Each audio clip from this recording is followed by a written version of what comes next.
好啦，數列嘅題目，第一件事分翻清楚佢係乜嘢嘅數列先。咁人哋叫 AS 啊嘛，咁 AS 咧就係我哋嘅等差數列。咁等差數列咧，乜都冇理住啦。第一件事揾翻嗰幾樣嘢先，分別就係 A 啦、B 啦，同埋我哋嘅 Tn。嗱 A 咧係首項，首項即係數列嘅第一個數，亦即係301。好啦，B 咧就係公差，即係話咧每一個項之間相差幾多。咁留意啊，係第二個減第一個啊，咁即係288減301。咁有時咧你減咗出嚟咧係負數嚟嘅，咁但係都唔緊要。咁因為咧條數列係一路咁跌緊噶嘛，減咗出嚟係負13，即係話每一個數咧都比之前嗰個細13啦。好啦，寫翻個通項 Tn 先。咁咧 A 再加 n 減1括號乘 B。代翻啲數入去，301再加 n 減1乘負13，記得負13加括號，因為你乘緊唔係減緊。好啦，咁跟住拆括號啦，301再加嗱 n 乘負13就減13n，負1乘負13就加13，301加13咧314，再減13n。好啦，做齊呢啲基本步驟，我哋再睇下佢問乜嘢。嗱，咁咧人哋話 number of terms，即係話咧項數咁解，項數。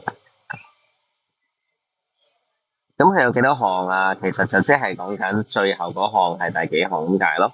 最後嗰項如果係第9項，咁全世界咪有9項咯。最後嗰項係第900項，咁全世界咪900項咯。咁啊照做嘅啫。嗱，咁我哋點樣知道最後嗰項係第幾項啊？我哋就用 Tn 啦，因為咧呢個 n 代幾多就係第幾項啊嘛。咁所以咧，我哋嘗試就將呢個 Tn 設定為-63。咁我哋將個 n 咧解咗佢。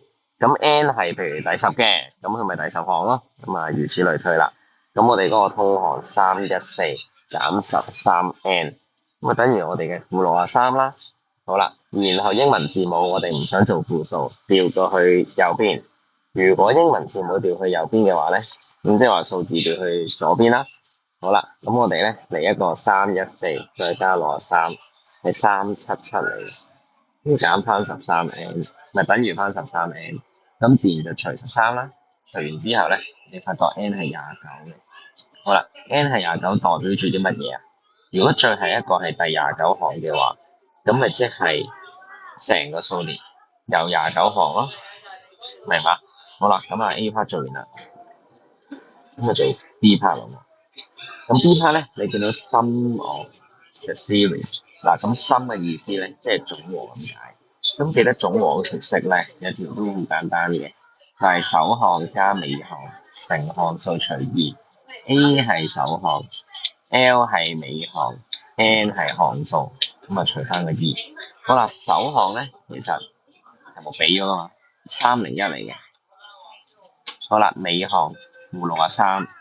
加負63啦，仲有括號，再出邊有個括號，項數頭先我哋計咗29嚟嘅，咁所以啦，我哋乘翻29，再除翻2，咁就得噶啦。好啦，咁我哋撳一撳機咯喎，301加負63即係減63，好啦，乘翻29，除翻2，咁咧計到3451就係我哋嘅總和啦。